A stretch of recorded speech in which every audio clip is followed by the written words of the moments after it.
বিসমিল্লাহির রহমানির রহিম। তো আজকে আমি তোমাদের সামনে আলোচনা করব নিউটনিয়ান বলবিদ্যার ঘর্ষণ টপিকসটা নিয়ে। তো দেখো, এই ঘর্ষণ এইটা নিয়ে তোমাদের এসএসসিতেও একটা প্রবলেম ছিল, ইন্টারে আসেও তোমাদের প্রবলেম হয়। আশা করি আজকের লেকচারটা যদি মনোযোগ সহকারে পুরো লেকচারটা দেখো, ঘর্ষণ রিলেটেড তোমার যে কোনো ধরনের কনফিউশন ইনশাআল্লাহ দূর হয়ে যাবে। তো আসো, তো প্রথমে আমরা আগে দেখো ঘর্ষণ বলের সংজ্ঞাটা একটু শিখে নেই। তো ঘর্ষণ বলটা আসলে কখন সৃষ্টি হয়? দেখো, ঘর্ষণ সৃষ্টি হওয়ার জন্য আমাকে দুটা মিডিয়া লাগবে। দেখো, যখন একটা বস্তুর উপর দিয়ে অপর একটা বস্তু যখন চলবে অথবা চলতে চাবে, দেখো এই একটা আমার কি সারফেস, তাহলে এই বস্তুর স্পর্শতল এইটা, তাহলে এই স্পর্শতলের উপর দিয়ে অপর একটা বস্তু যখন দেখো এইভাবে চলবে, অথবা দেখো বস্তুটা স্থির আছে, চলতে চাচ্ছে কিন্তু পারতেছে না, তার মানে এখানে কি আছে? স্থিতি ঘর্ষণ বল। এই জন্য বলা হয় যখন চলবে তখন কি ঘর্ষণ বল। তাহলে এই জন্য বলছে চলে অথবা কি চলতে চায়, তখন দেখো এই যে তখন যাচ্ছে ক্রিয়ার বিপরীতে যে বাধা বলের সৃষ্টি হয় সেটাকে আমরা কি বলি? ঘর্ষণ বল। তাহলে যেহেতু ঘর্ষণ বলের মধ্যে আরেকটা ঘর্ষণ বল আছে প্রবাহী ঘর্ষণ, তাহলে প্রবাহী ঘর্ষণ তখনই সৃষ্টি হয় যেগুলো প্রবাহিত হয় তার মধ্য দিয়ে যদি কোনো বস্তু যায়, তখন আমরা কি পাই? প্রবাহী ঘর্ষণটা দেখতে পাই। কিরকম? দেখো, বাতাস প্রবাহিত হয়, তরল প্রবাহিত হয়, এই জন্য তরল বা এই বায়বীয় পদার্থের মধ্য দিয়ে যখন কোনো বস্তু যায় তখন এদের দ্বারা যে বাধা বলের সৃষ্টি হয় সেটাকে বলে হলো প্রবাহী ঘর্ষণ। তাহলে এখানেও দেখো আমরা মিডিয়া দুইটা না, একটা বস্তু আর একটা হলো কি বাতাস কিংবা তরল। এই জন্য ঘর্ষণ সৃষ্টি হওয়ার জন্য আমাকে দুইটা মিডিয়া লাগবে। ওকে, এখন আসো তাহলে ঘর্ষণ বলের আমরা সংজ্ঞাটা কিভাবে দিব আমরা একটু দেখে নেই। আমি আগে একটু লিখে রাখছি। তো দেখো, যখন কোনো একটা বস্তুর স্পর্শ তলের উপর দিয়ে অপর একটা বস্তু চলে অথবা দেখো কি চলতে চায়, যখন বস্তুটা স্থির থাকে তখন কিন্তু সে কি করে না? চলে না, কিন্তু সে চলতে চায়, কারণ চলতে পারতেছে না। কার কারণে? স্থিতি ঘর্ষণ বলের জন্য। তখন ক্রিয়ার বিপরীতে, তাহলে আমরা যাব যেদিকে, ঘর্ষণ সবসময় তার কি করে? বিপরীতে ক্রিয়া করে। তাহলে ক্রিয়ার বিপরীতে যে বাধা বলের সৃষ্টি হয় তাকেই কি বলে? ঘর্ষণ বল বলে। তাহলে মুখস্থ করবা না কখনোই ফিজিক্স, জাস্ট কনসেপ্টগুলো তোমার মাথায় ক্লিয়ার রাখতে হবে। তো এখন আসো তাহলে এই ঘর্ষণ বল হলো চার প্রকার। একটা হলো স্থিতি ঘর্ষণ বল,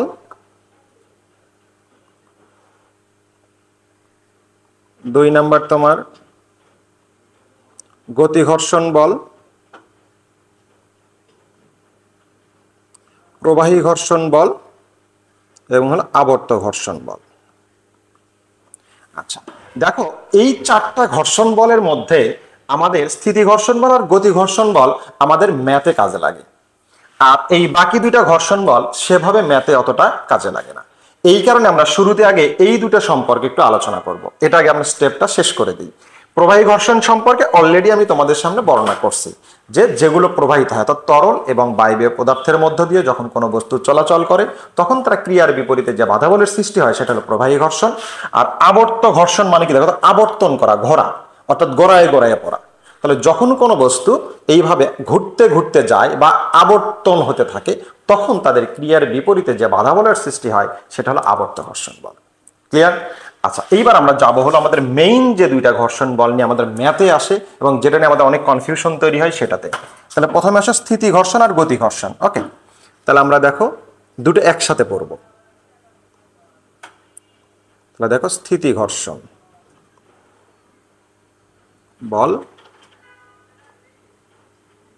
গতি ঘর্ষণ বল। আচ্ছা, দেখো স্থিতি ঘর্ষণ বলের বেলায় আমাদের একটু কনসেপ্টটা ক্লিয়ার হয়ে নেবা।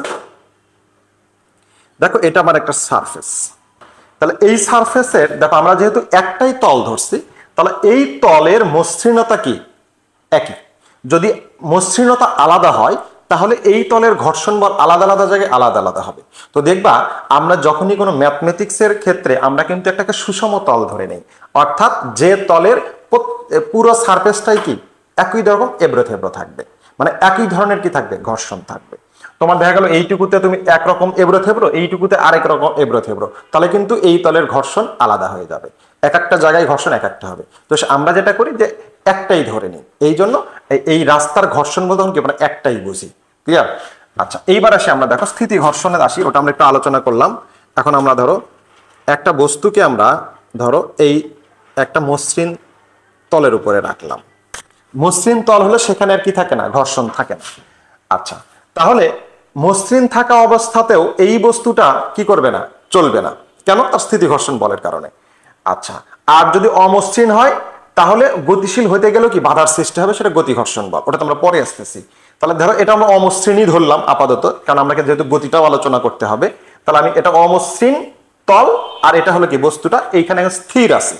আচ্ছা, ভালো করে বোঝার চেষ্টা করবা। তাহলে এইটা একটা বস্তু, তাহলে এই বস্তুটার উপরে আমি শুরুতে কি করলাম দেখো, 20 নিউটন বল প্রয়োগ করলাম।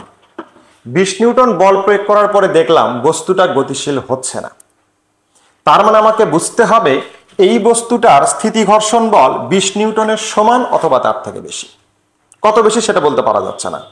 আচ্ছা, এরপর তুমি আবার কি করলা, এর উপরে আরো 10 নিউটন বল প্রয়োগ করলা, তাহলে কত হলো 30 নিউটন।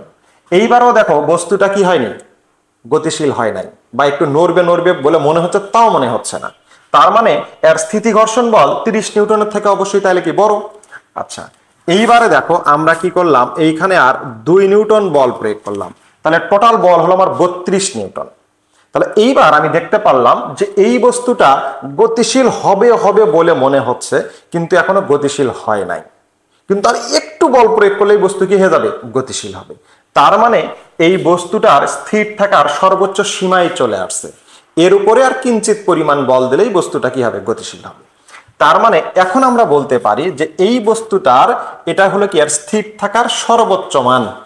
তার মানে এই ক্ষেত্রে এখন আমরা বলতে পারি স্থিতি ঘর্ষণ বল আর এই বস্তুর এই 32 নিউটন প্রযুক্ত বল দুটো সমান। আচ্ছা, তাহলে এখন আসো আমাদের দেখো, তাহলে এই বস্তুর স্থিতি ঘর্ষণ বল Fs ইকুয়াল টু এখন আমরা বলতে পারতেছি 32 নিউটন। ক্লিয়ার কিনা? আচ্ছা, এবং এই 32 নিউটনটাকে সীমাস্থ ঘর্ষণ বল বলে, অর্থাৎ স্থিতি ঘর্ষণ বলের সর্বোচ্চ মানকেই কি বলে, সীমাস্থ ঘর্ষণ বল। যে ঘর্ষণ বলের থেকে একটু বেশি পরিমাণে বল প্রয়োগ করলেই বস্তুটা কি হয়, গতিশীল হয়, অর্থাৎ তার স্থিতিশীলতার অতিক্রম করে। তাহলে এখন আসি আমরা দেখো, তাহলে স্থিতি ঘর্ষণ বলটা কাকে বলে?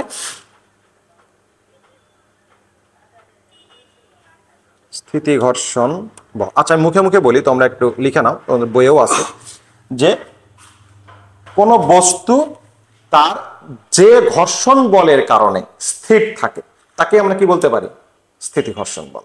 অথবা কোন বস্তুর যে বাধা বলের কারণে তার আপেক্ষিক গতির বাধাগ্রস্ত হয়, অর্থাৎ স্থির থাকে, সেটাকেই আমরা বলবো হলো স্থিতি ঘর্ষণ বল। তো আরো সহজভাবে বলবা, যে বাধা বলের কারণে কোনো বস্তু স্থির থাকে সেটাকে আমরা কি বলবো, স্থিতি ঘর্ষণ বল। ওকে, আচ্ছা, তাহলে আমরা এইটুকু বুঝলাম। এইবার এখন দেখো তো, এর সাথে আর আমরা যদি 0.1 নিউটন 0.1 নিউটন বল প্রয়োগ করি, তাহলে এই বস্তুটা গতিশীল হওয়া শুরু করলো। দেখো মাত্র কত নিউটন বল, 0.1 নিউটন বল প্রয়োগ করার পরেই বস্তুটা গতিশীল হলো। তার মানে এইখানে তোমাকে বল প্রয়োগ করতে হচ্ছে 32.1 নিউটন হলো তোমার প্রযুক্ত বল। ক্লিয়ার? তাহলে তোমাকে যদি বলে এই ক্ষেত্রে প্রযুক্ত বল কত, তাহলে 32.1 নিউটন প্রযুক্ত বল। ক্লিয়ার? আচ্ছা, এখন দেখো বস্তুটা গতিশীল হলো আমাদের কিন্তু 0.1 নিউটন বলের জন্য। ভালো করে খেয়াল করে দেখবা, 32.1 নিউটন বলের জন্য কিন্তু বস্তু গতিশীল হয় নাই, কারণ 32 নিউটন বল পর্যন্ত বস্তু স্থির ছিল, ওকে আমরা গতিশীল করতে পারি নাই। তাহলে এই 0.1 নিউটন বলের জন্য বস্তুটা গতিশীল হয়েছে। ওকে, আচ্ছা, তাহলে এখন দেখো তো বস্তুটা যদি গতিশীল হতে চলতেছে, তার মানে এইখানে যে ঘর্ষণ বল আছে এফ কে, সেটা অবশ্যই 0.1 নিউটনের থেকে কম। এইখানে যে বলটা আছে দেখো, এখানে যে ঘর্ষণ বল যদি এর থেকে বেশি হইতো তাহলে তো বস্তুটা গতিশীল হইতে পারতো না, তাহলে তো বাধা দিত। তার মানে অবশ্যই আমরা এখন বুঝতে পারতেছি যে এই রাস্তার এই গতি ঘর্ষণ বল 0.1 নিউটনের থেকে কি কম। বুঝাইতে পারছি? আচ্ছা, তাহলে দেখো যে এই এফ কে এর মান 0.1 এর থেকেও কম, তাহলে এফ এস এর থেকে কত কম হবে, অনেক কম না? বুঝাইতে পারছি? তাহলে গতি ঘর্ষণ বলের মান সব সময় স্থিতি ঘর্ষণ বলের থেকে কম হবে, এখান থেকে আমরা 100% কনফার্ম। এই জন্য বলা হয় যে স্থিতি ঘর্ষণ বল গতি ঘর্ষণ বলের থেকে সব সময় বেশি। ক্লিয়ার? আচ্ছা, তাহলে গতি ঘর্ষণ বলের সংজ্ঞাটা তাহলে কিভাবে দিবা, যে যখন কোনো বস্তু গতিশীল হয় তখন গতির বিপরীতে যে বাধা বলের সৃষ্টি হয় তাকে আমরা কি বলবো, গতি ঘর্ষণ বল। বাস তোমরা এটা শুনে একটু লিখে নাও যে যখন কোনো বস্তু গতিশীল হয় তখন তার গতির বিপরীতে যে বাধা বলের সৃষ্টি হয় তাকে কি বলে? গতি ঘর্ষণ বল।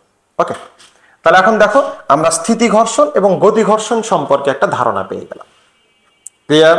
এটা আর ভুল হবে যে স্থিতি ঘর্ষণ বল বড় নাকি গতি ঘর্ষণ বল বড়। তোমরা অনেক সময় বলে ফেলো যে স্যার গতি ঘর্ষণ একটু গতি নিয়ে যাচ্ছে, তার মানে কি গতি ঘর্ষণ বল কি বেশি? দেখো একটা এই সারফেসের যে কোনো একটা তলের এই গতি ঘর্ষণ বল কিন্তু সুনির্দিষ্ট।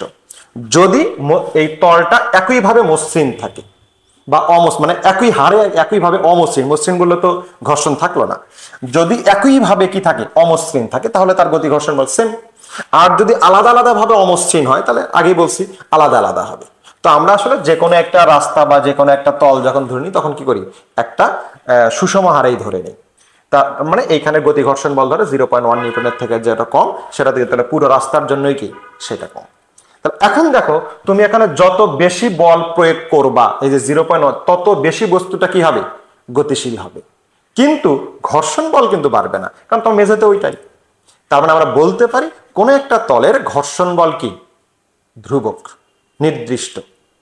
নির্দিষ্ট তলের জন্য ঘর্ষণ বলের মান নির্দিষ্ট। তুমি যতই এর বেগ বৃদ্ধি করো না কেন ঘর্ষণ বলের গতি ঘর্ষণ বলের মান বাড়বে না। আচ্ছা, এখন আসো স্থিতি ঘর্ষণ বল। তাহলে স্থিতি ঘর্ষণ বলে আমরা যদি ভর বৃদ্ধি করি তাহলে স্থিতি ঘর্ষণ বলের কিন্তু স্থিতিশীলতা তত বৃদ্ধি পায়। মানে কোনো বস্তুর ভর যদি আমরা বৃদ্ধি করি তাহলে বস্তুর স্থিতিশীলতা তত বেশি বৃদ্ধি পায়। কারণ কি? তার স্থিতি ঘর্ষণ বল তত বাড়ে। দেখবা একটা বস্তু 10 কেজি, তাই যদি 20 কেজি হয় তখন তুমি তাকে আর কিন্তু সরাইতে পারবে না। তার মানে যত ভর বাড়ে তত স্থিতি ঘর্ষণ বল বেড়ে যায়। আর যতই গতি বৃদ্ধি পাক না কেন গতি ঘর্ষণ বল বৃদ্ধি পায় না। আশা করি তোমরা ক্লিয়ার হতে পারছো। ওকে, এইবার আসো স্থিতি ঘর্ষণ গুণাঙ্ক এবং গতি ঘর্ষণ গুণাঙ্ক বলে একটা কথা আছে, এবং এখানে স্থিতি ঘর্ষণ গুণাঙ্ক গতি ঘর্ষণ গুণাঙ্কর থেকে কি বড়। আসো সেটা আমরা কিভাবে ব্যাখ্যা করব।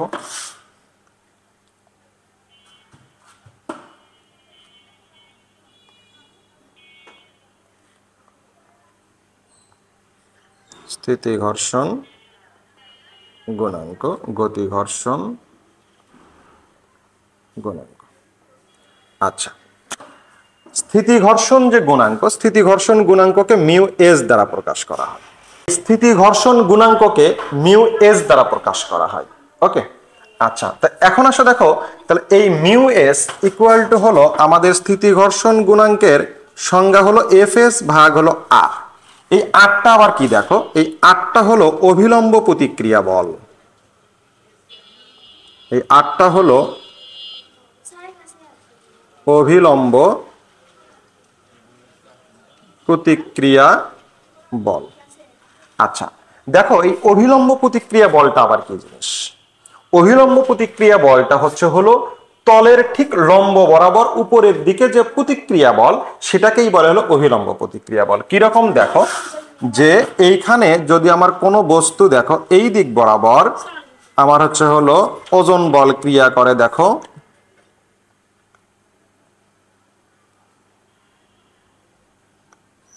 এইখানে আমি একটু সরাই নেই এটা,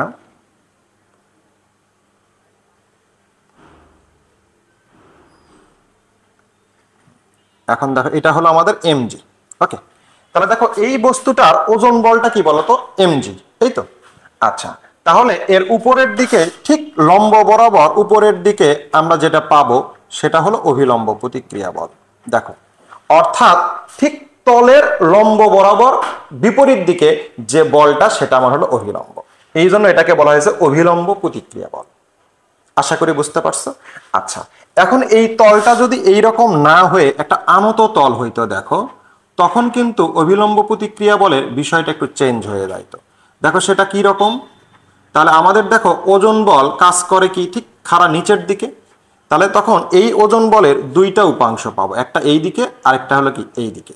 তাহলে এই থিটা আর এই থিটা সেম। তো এটা আমরা কিভাবে বুঝবো? আমরা আনত তল যখন করব তখন একটা ডিটেলস এটা নিয়ে আলোচনা করব।